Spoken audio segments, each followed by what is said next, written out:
podcasts wherever podcasts are found. Scan the QR code if you're watching along with us on ESPN2. The Florida Gators have once again etched their name into college basketball history, completing a dramatic and improbable comeback to secure their third men's national championship title. In a game marked by intensity, grit, and relentless determination, the Gators overcame a 12-point first-half deficit to defeat the Houston Cougars 65-63 in a game that will be remembered for years to come. Despite an abysmal first-half performance that left many questioning their composure and readiness for the moment, the Gators clawed their way back into contention, led by the explosive play of Will Richard, who posted 14 points in the opening half and finished with a team-high 18. His presence on both ends of the floor was a steadying force for Florida and served as a rallying point during critical stretches of the contest. On the other side, the Houston Cougars, known for their defensive tenacity and structured play under head coach Kelvin Sampson, were left stunned. In a moment that will haunt the program, Houston failed to even get a shot off during their final possession.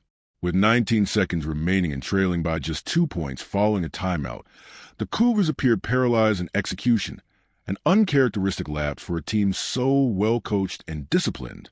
Sampson, a seasoned veteran on the sidelines, could only watch in disbelief as the final seconds ticked away and his team came up empty.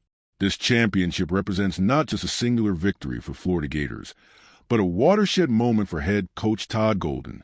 At just 39 years old, Golden becomes the youngest head coach to win a national title since Jim Valvano's miraculous run with NC State in 1983. Even more remarkable is the fact that Golden entered this year's NCAA tournament without a single tournament win on his resume. Now, he exits with a national championship, having orchestrated one of the most resilient runs in recent memory, 3 consecutive tournament wins after trailing by 9 or more points. In a March Madness field teeming with powerhouse programs and iconic coaches, Golden emerged as a rising force with a team that never backed down. Meanwhile, attention turns once again to the NFL and the enigmatic figure that is Aaron Rodgers. As speculation reaches a fever pitch, all eyes are on Pittsburgh and Pat McAfee's event, where Rodgers is expected to appear. Rumors have swirled with increasing fervor that Rodgers could use the event not just for appearance, but to announce his intentions to join the Pittsburgh Steelers. The drama is palpable. This could be Rodgers' version of the decision, a LeBron James-esque spectacle designed to dominate headlines.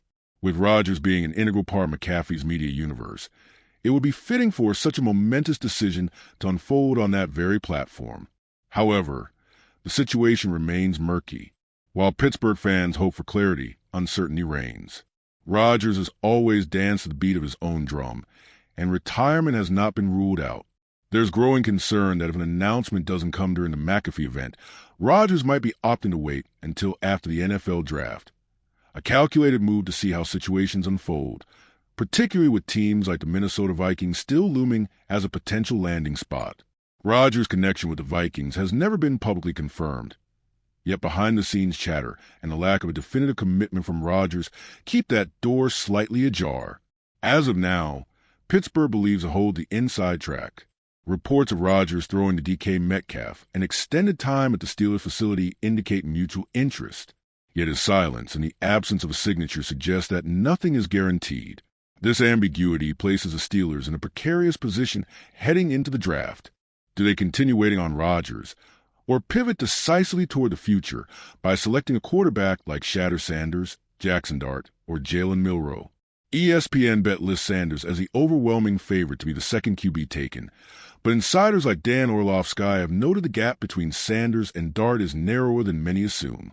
Dart, in fact, has drawn interest from multiple teams, including potentially the Steelers, who have reportedly done extensive scouting on both players. For Pittsburgh, the draft presents both a contingency plan and a dilemma. Selecting a quarterback in the first round might send a message to Rodgers that the franchise is ready to move on, potentially scaring him away. But waiting too long leaves the team vulnerable if Rodgers chooses to retire or pursue another opportunity. It's a high-stakes game of chess, and Pittsburgh must decide whether to move its queen or wait for Rodgers to make the first move. The paradox is striking. Rodgers may be waiting for assurances he won't be benched, while Pittsburgh cannot offer that until they know if Rodgers is committed. It's the classic chicken and egg scenario. If Pittsburgh drafts a quarterback, Rodgers might interpret that as a lack of faith. If they don't, and Rodgers walks, the franchise risks entering the season with only Mason Rudolph, a quarterback who has never started more than 8 games a season. That's a gamble the Steelers can't afford. Some, like Max Crosby, have voiced doubts that Rodgers will ever wear black and gold. Even Ben Roethlisberger has weighed in, suggesting that Rodgers might be eyeing Minnesota instead. Until Minnesota identifies a clear QB2 behind rookie J.J. McCarthy, the possibility of Rodgers stepping in as a veteran option remains alive. It's worth noting McCarthy's struggle with durability, and current backup Brett Rippon is not viewed as a viable long-term solution. The logic is sound. If Minnesota truly intends to ride with McCarthy, they'll need a reliable veteran behind him. Rodgers fits that bill, even at age 42. And so we wait.